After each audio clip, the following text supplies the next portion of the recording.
Hello and welcome back to another video. Today we're going to be working on my 1986 Cavalier. We're going to be investigating a slight misfire fault that I've been trying to track down for the last couple of years. It started probably about 3 or 4 years ago. I initially tried to redo the carb, I stripped it down, rebuilt it, cleaned it out. Tried to retune it, plugs, wires, distributor cap, and rotor arm as well. So electrically everything should be sound. I then bought some Spark-Right spark testers to make sure it was actually getting that energy was getting to the spark plugs correctly, basically, and it was. Doing a spark plug read, basically looking at the colour of the spark plugs, indicated that it looked like it was running rich. Had a look at the carb, couldn't find anything, well, untoward really. Not that I'm an expert. Speaking to a few people, friends mainly, that know far more about these cars than I do, they suggested decoking the engine. The previous owner. From me, I'd only done about 25 miles a year. You can see that on the MOT history. So I thought, well, yeah, it's logical. There could be a bit of carbon or something that's sitting under the valve seat and it's not, sealing the combustion chamber correctly. But you don't hear this. I did have trouble believing that because when you turn the car over, just on the starter, you can normally hear if you've got a cylinder that's being a bit lazy. I've not been getting that, that's not been the case. The other weird thing about this though, when you first start the car in the morning, it would run absolutely spot on. There would be no misfire, there'd be no, just for 20 seconds or so, it would be absolutely spot on. And again, normally startup is like I suppose the worst time you can have until it warms up. Generally it'll run better as it warms up. That's what I'm trying to say. Yeah, so I decided to take the head off. I thought, well, I don't know what else it could be. Took the head off, bit of carbon in there, nothing too bad, not especially with the way I drive. Excuse the trains in the background there. Yeah, so I took all the valves out, relapped the valves, cleaned the head as best I could.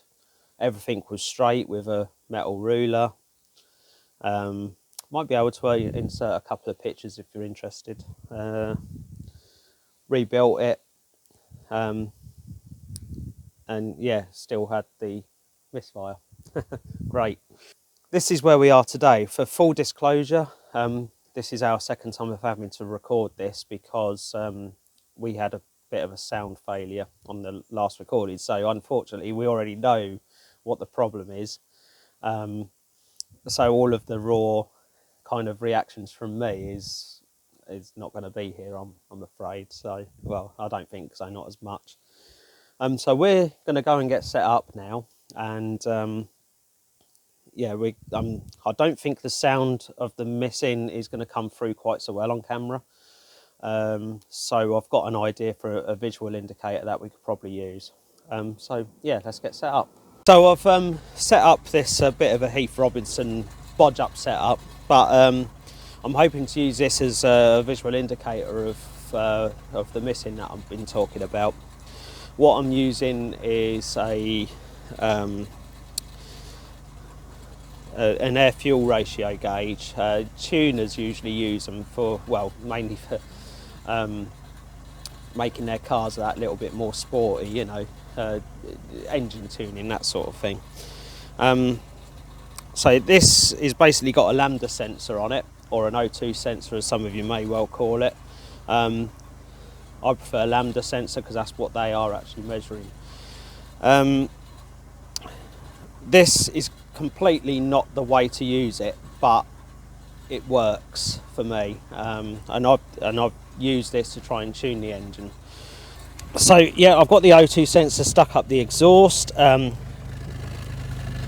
I'm going to cover it over slightly because I think there is a little bit of swirling effect coming on as the exhaust fumes are coming out. So this is the gauge here. Anything over 1 is considered lean. Anything sort of anything above, well, below 1 is considered rich. So as you can see there, it's about right. It's actually pretty spot on actually. So at the moment the car is actually missing just a little bit. You can hear those very faint, I'd almost describe it as pops. So I thought, well, the only thing that's really connected that can drastically change like this is the distributor. So that's what we're going to do next. We're going to turn this off. We're going to swap a distributor over from another car that I've got. That's only got 17,000 miles on. So that is essentially new compared with this. This has got 69,000 miles on. So yeah, we'll change them over and then we'll have a bit of a listen.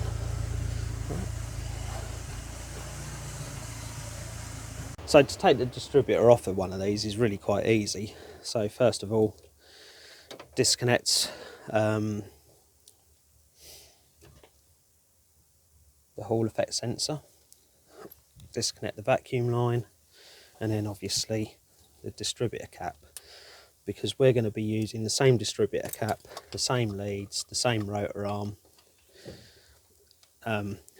just to prove a point really. So if you're taking one of these off of your cars, probably best to put a mark along here, because this is what changes your ignition timing, which by the way is spot on this. This is something I've done many times. I probably should have mentioned that at the start, to be fair.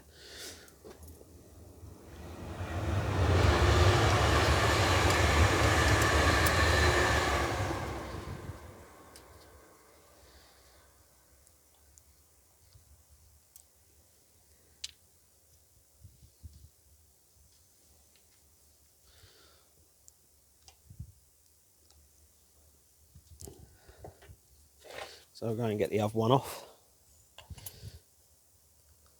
You can see there's a little bit of movement there. That's quite a lot of movement actually. Yeah, you can see that really easily actually. Yeah. We'll go and compare it with the other one I've got, and we'll show you the comparison. So we've got both of the distributors side by side now. They're both visually exactly the same, with one exception. The part numbers are actually very slightly different.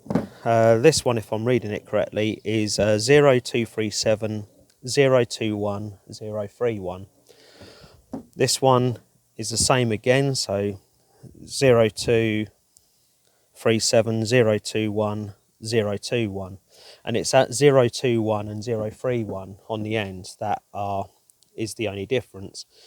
And the only thing I can think of is that this one here is actually revised and updated part. Maybe they made it in a different way perhaps, or they've updated it in some way because I wasn't happy about the original one. I'm not sure. So anyway, we're going to have a quick look at this play. So we'll look at the new one first, and as you can see there is a little bit of play there. There's obviously designed to have that amount of play on it, but if we compare that against this one,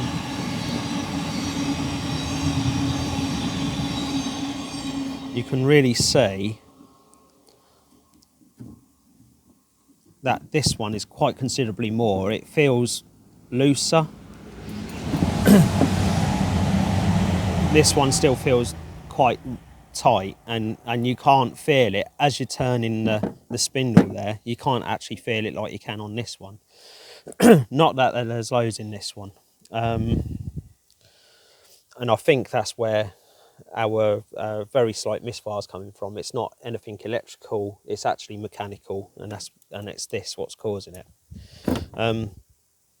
So we're going to install this onto the car. I need to go and get out my timing light. I should hopefully get it roughly in the right place. These engines, they pretty much run on, well, any fuel.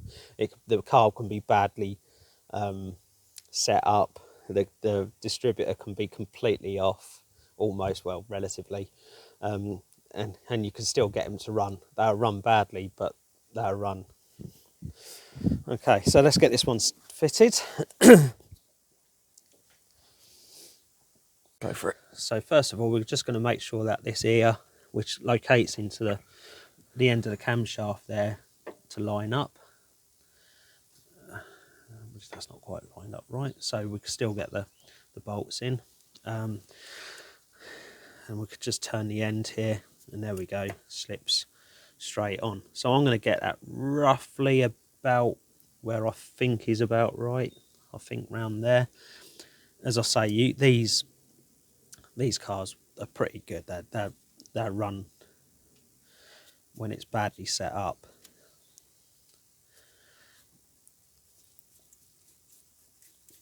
I will get my timing light, make sure it's dead on. I probably should have demonstrated that earlier on in the video, but to be honest, I think you can hear that it was running well enough that it's not a timing issue. And I've forgotten my 13mm spanner.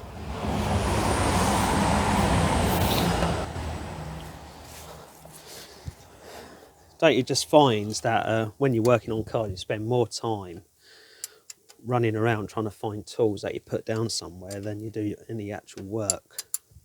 So that's on. I've tightened that up. We're going to need that in a sec. Put the little cover back on. Put the rotor arm back on. On goes the cap. It seems like the other car we had a bit more room to work on around here. Right, so just make sure the plastic's lined up. There we go. Clip that on. I need to find where I put my wire. There we go.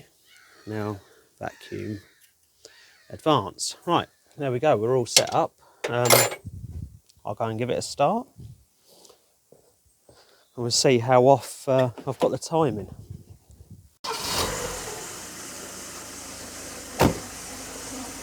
Well, it can't be that bad for it to start so well. What you should hear is a very consistent slight miss, and that's because the timing would be just slightly out.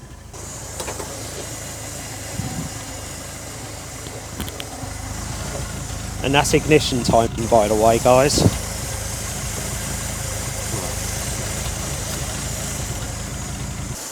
Okay, so I've got my timing light connected up now. It's on spark plug number 1. I've set it to 0 degrees. The pin on the side of the block of the engine down here lines up with the timing mark on the end of the crank pulley there. So what I'm going to do, I'm going to shine this down there now. Well, that looks absolutely spot on.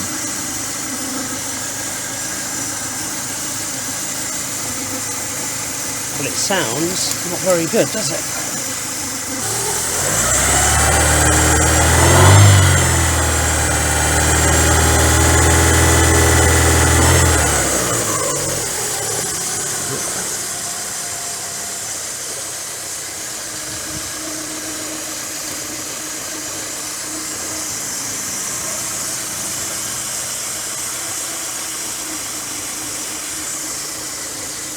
I just realised something. The one thing you should do, you shouldn't have the vacuum advance connected when you're trying to adjust your ignition timing.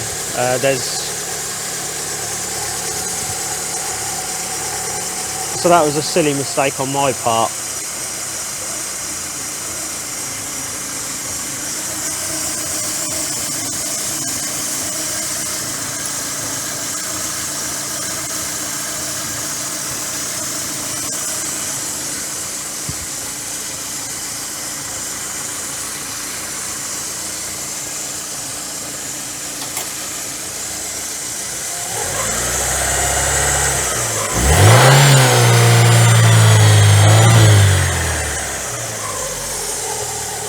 Just clear the plugs out.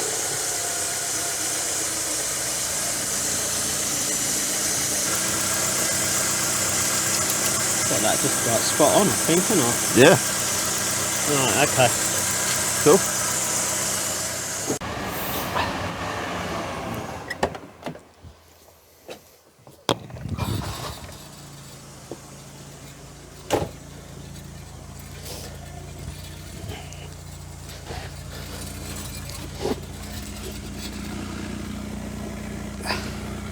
So I'm just putting my hand over the exhaust there to stop any sort of exhaust fumes as it's swirling around. It sucks. It's to prevent any air going back in and giving us false readings. So if I take my hand off it, you can see that's about right. But if I put my hand on and just partially cover that, you can see that is running on a tad on the rich side.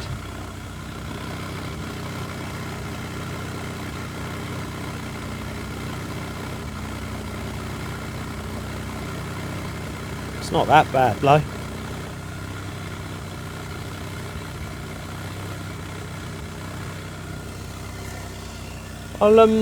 I'll adjust it back a bit and we'll see if we can improve it a little bit further. There's not a lot in that. I think probably a good decent run down the road, which we can't do because it's not taxed. There we go.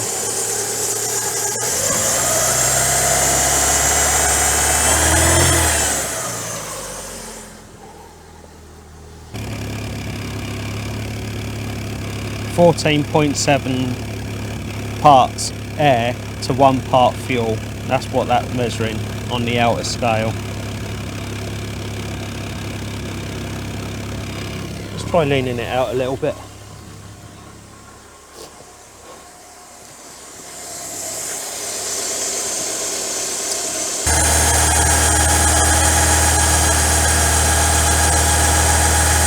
Sounding alright, isn't it?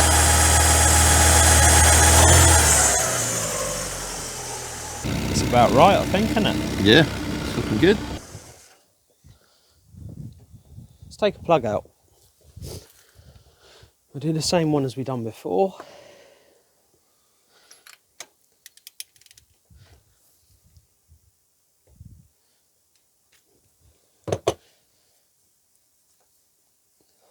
I mean, really and truthfully, it probably needs a good run with all this messing around we've been doing.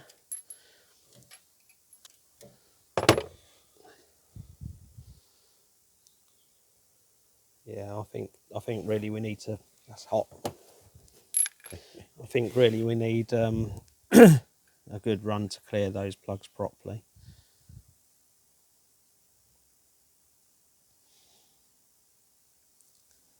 Especially to clear some of this carbon off. That's still really hot. There we go.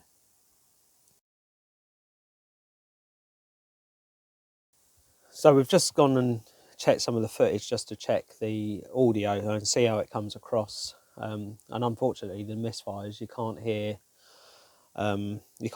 coming across on camera at all. One thing's for certain though is you can actually see how much movement is in this, and also in this as well, which we're going to kind of have a look at and see if we can tighten up and improve that a little bit. What we're going to do though is I'm going to visually show you, and it'll be good to actually get some measurements of how much this is out versus that one with the lower miles on, just as a better visual indicator for you guys to see how much how much this is actually moving. It only seems to be. Is it in one direction? No, it is in all. Yeah. So we'll get that off and we'll do some measuring. Go. Okay, so I've got my vernier gauge now. I just want to quickly measure and see how much play is actually in these. So at rest from the edge here to the edge there, what's that? That's 18.9. If I push it over to the extreme away from itself, it's 1884. And if I push that back to the other extreme towards it, we're on 1886. It was 1886 at rest, wasn't it? I think it was, if I remember rightly. Well, it might help if I undone that a little bit. There we go. Right, okay. Oh, it's still a bit tight. Right, there we go.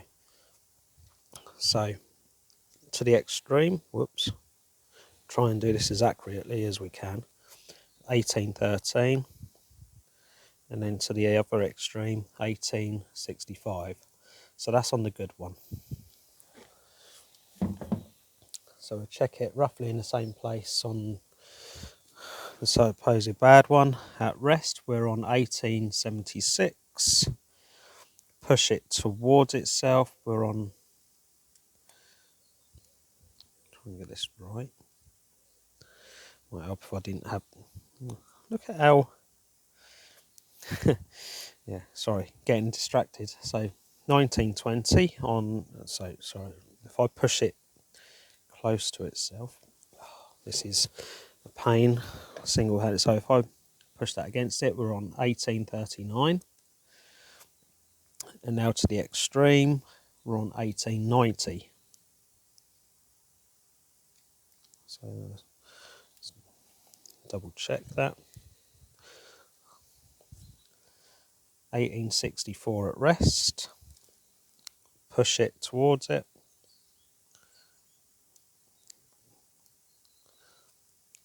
1848, and then push it against 1914.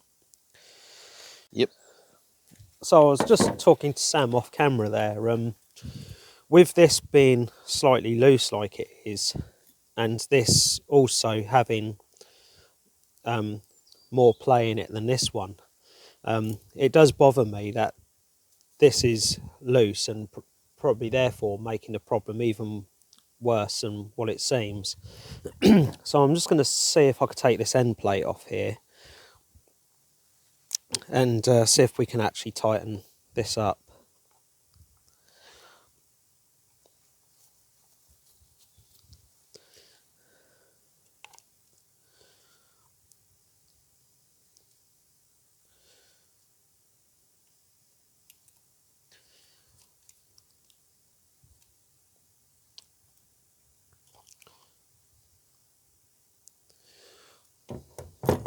Interesting.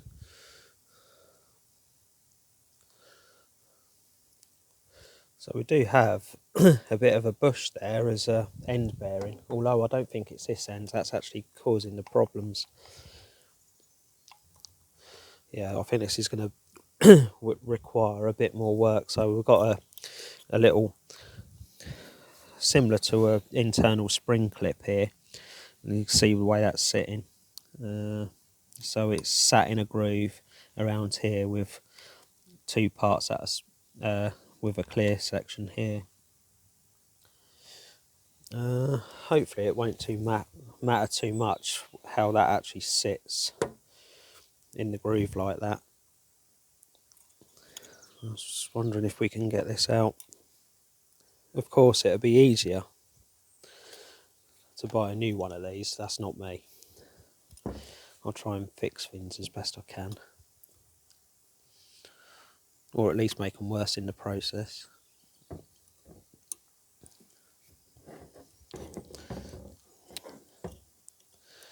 not sure how we're going to get that out without using some tools from the shed, I don't think. So sorry for that pause there. Need to work this out for myself as I'm doing this, because this is all fresh to me.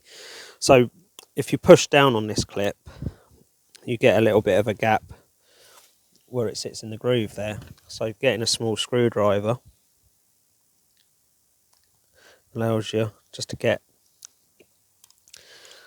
in there a little bit, preferably the other way. This is where it's a little bit fiddly. So just using the other screwdriver just to get it past that there.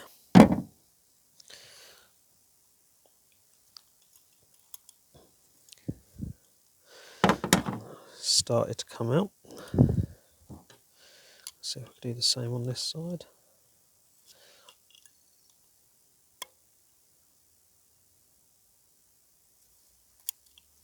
And we'll try and lever that up like so. There, out.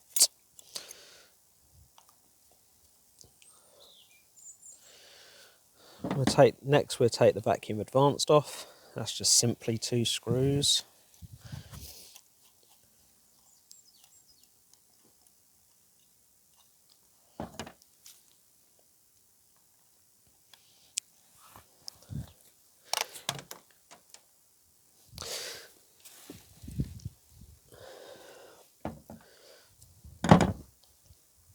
Now these have a little rod in them for the because that operates your vacuum advanced there. So these are a pain to do on the car. So pull them out a little bit, and then you can see the little nubbin that goes onto there. Can you see that? Yeah. There, you can just about see it in Just the light about. there. Yeah, that's it. I'll put that to one side. Next we'll undo these 2 screws on the outside here. I'm just checking to see if we need to undo this one. We don't.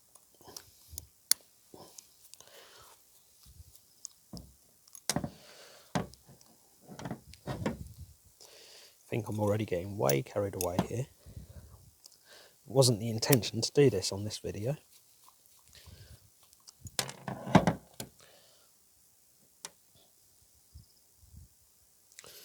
Okay, so what does that give us? Nothing.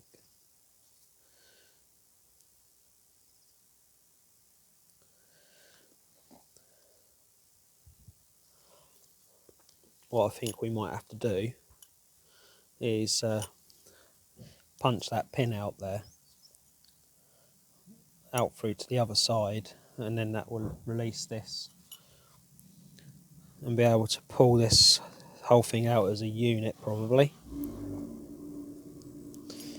Right, let's go and do that then, shall we? Cool. Okay, so we've got this mounted up in the vise now. Found hopefully an appropriate punch to be able to punch this pin through. So let's see if we could get that out of there.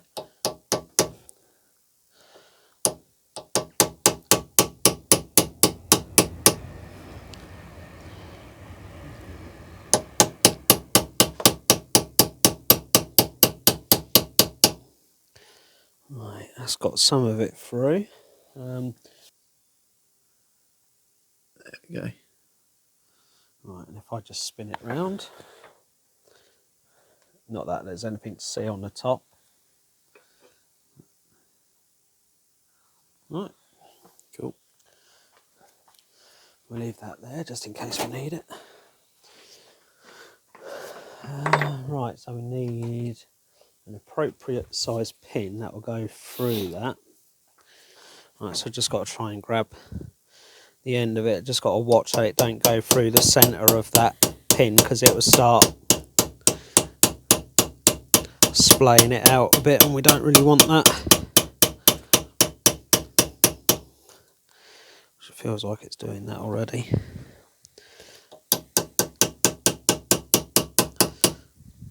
Okay, So I'm going to try and get that most of the way through, enough to get this brown thing off. It's like a brown plastic. Right, that feels like it's getting looser. You can see the pins all the way through there now.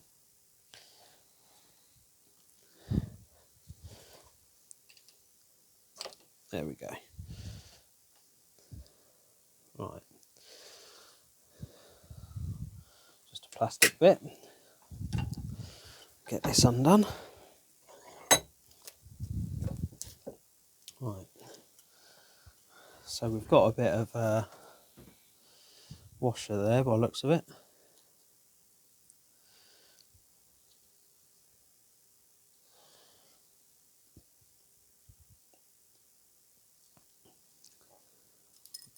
There's two there. There's a slightly smaller one stacked on top of her, and they're really quite thin. Those there. Oh, we've also got a fibre washer here. I had, oh there it is. Pick.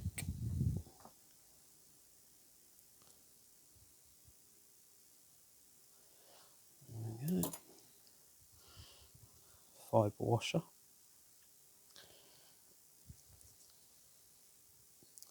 Okay. And what have we got now? Oh, that's given us. Right. So that feels like that's going to pull all the way out of there now. Hopefully, all being well.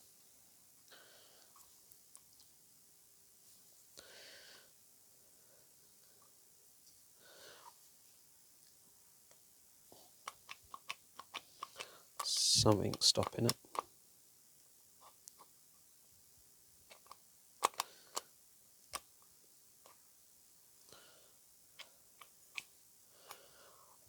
Just being very careful with this because don't really want to break it if we help it.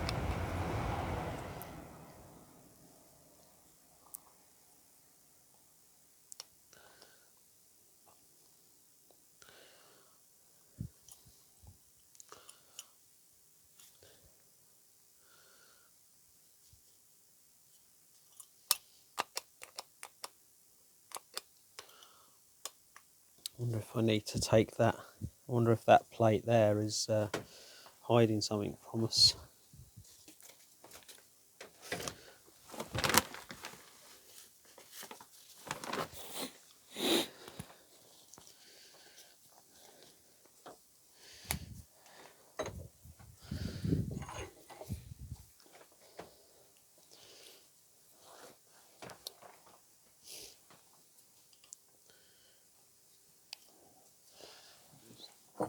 Hammer.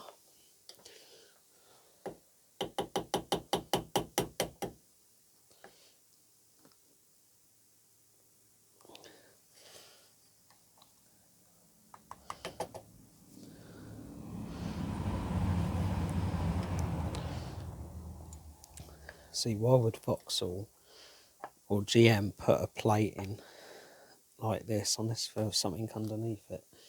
Right, so that's that removed. That's just press fitted in place.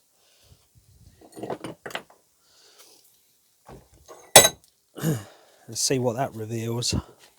Does that pull through? Yes, there we go. So that must go in so we can pull the whole thing out as one unit. Over.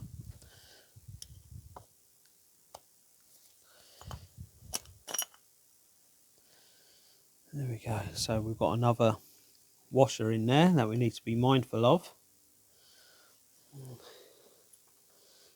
Another one on that side while it's it, and I think that there's a brass, brass, some kind of bushing in there that acts as a bearing. So let's put that there for a second and see what we got here. Yeah, this is the clip we just pulled out. For some reason the camera stopped, but that If I just put that down there for a second, so that sits in there. It's actually easier to see it like this, isn't it? Yeah, that sits in there like so, and then you've got the clip that sits just in there like that. Brilliant. And in all fairness, you can see it better now that all that gubbins is out of the way. Right, we don't really want to do anything with this because there's nothing wrong with this assembly right here. We have got to be mindful of the Hall effect sensor just here and its wires. You've got a little bit of a plastic case on there, just a bit of a cover really. There's no play in any of this. A little bit, oh no, there's no. So that's where that's to do with your timing as you're revving up, I think. Just a bit of a clean up on this shaft here. Feels a bit mucky, but the main problem is going to be in there, I think. So a bit of a recap. We've took this fibre washer off on the top there. We've got these other two washers here, one slightly larger than the other, both quite thin, with the smaller one going on top. The larger one goes on this fibre washer here.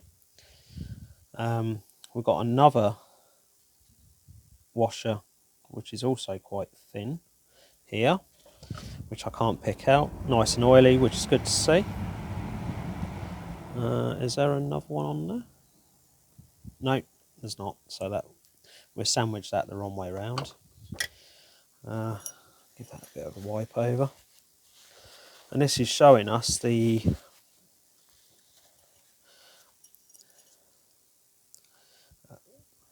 bushing that I think is actually worn, and that's what's giving us that play.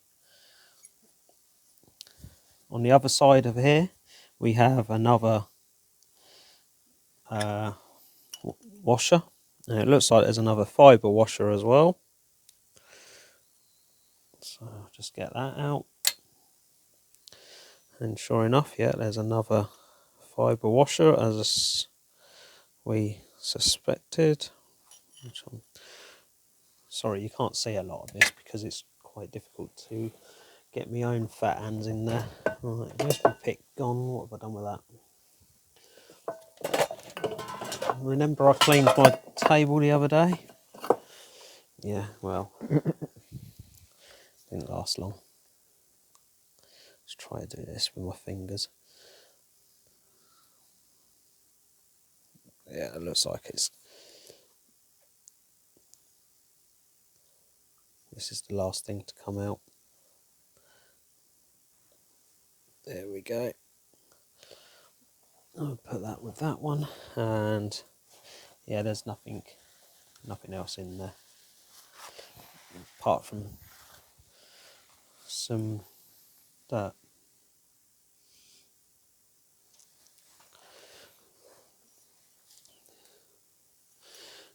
Now I'm not too sure how we're going to get that out of there, because if you look, that looks like there's a piece here that's designed to sort of sit in there. I wonder if we go from the back and try and push that out, but there's some kind of rubber seal in the way, or oil seal that's kind of holding, probably, well, it was stop the oil from coming back from the engine into this side. We'll go. Okay, so I think what we're going to try, we've got the distributor casing back in the vise now. I've got this punch as I was using earlier. I'm going to go in from the back here, and what I've got to be careful of is just try and catch the edge of the bushing without trying to catch the seal. So hopefully if I give this a few taps, we'll see this break up. Okay, let's go the other way. Knocking it out a bit at a time, just to try and keep it even as we come out.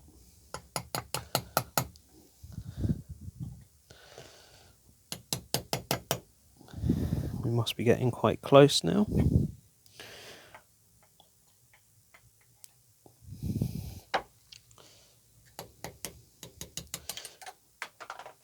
there it goes. Okay. Where's that gone?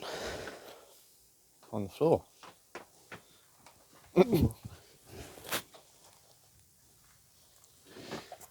Where did it go? Oh, there it is. Now that we've dragged this off the floor, gives us a chance to have a bit of a look at it. So this is why I don't want to, I was being careful with it. You can see whatever sort of metal this is, I've chipped the edge of it there, and this will never be any good to reuse again. I'm not too sure what sort of material that is, but anyway, that's not important. What we're going to do, I'm going to use my vernier gauge again to measure this. So we're going to measure, well, we'll go through that when we go through it. I just want to have a quick clean up inside here. Yeah, well, there's quite a bit of stuff that I just wiped out there. I don't know, sludge. In actual fact, if you come round here, Sam, and I'll throw some light on the subject, you'll see what I mean.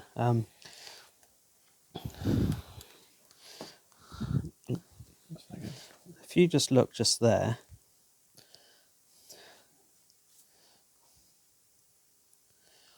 you will see like an oily sort of sludge where obviously it's metal's been grinding away and it's just worn down, I think. If you look up and come towards where I am,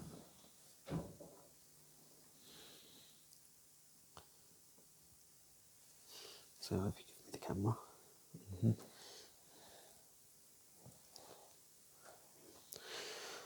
Bear with us, folks. Hold the light. Yeah. No, I don't know if you can see that sort of sludge in there. Yeah, they might.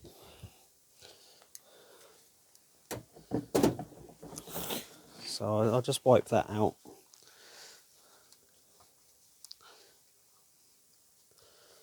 Yeah.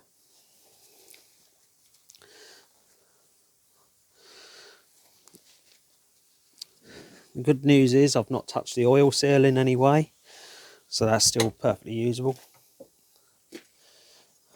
You can still see some of the rubbish in there. Look.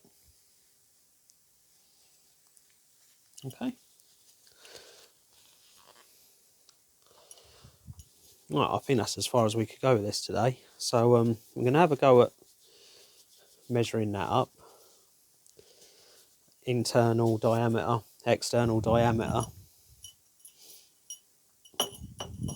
and depth as well. That should all be all we need. The only thing I'm not so sure about is what sort of metal this is. It's obviously quite soft and is designed to be a bearing, so we'll see if we can find something on a bearing website and see if we can find a replacement. My vernier calipers here. Normally you'd make notes of it, but we're making a video note. So just open them up. Outside diameter, well, we'll call that 20mm, I think. Can you see that there? Yeah, no, I can. Cool. Now we do internal diameter, so we use the top here, splay them out and try and get that as centre as you can get it. Now, I'll safely say that that's 13 easily. Yeah. 13mm. Although the 0.5, that could be where the wear is. If I go around a bit more, no, that's still 13. That's 1293 there. That might be because we've not got it exactly centred. Yeah, we've got dead on 13 there, so yeah, we're 13.1 again, haven't we? I think we can safely say that's 13. And then obviously we've got depth. And what we're going to try and do is just get a nice bit where we haven't chipped, and that would be along that face there. Not that it's too critical, because we could probably That's 8.9. What do you reckon? 9 mil. If we'll see, oh sorry, Yeah, not can't getting that really- on camera. Can't really see it. Need to get There we closer. go. Oh yeah, that's better. Yeah. So we're going to have a quick search online and see if we can find something that's close enough to that. As I say, I don't know what sort of material that is.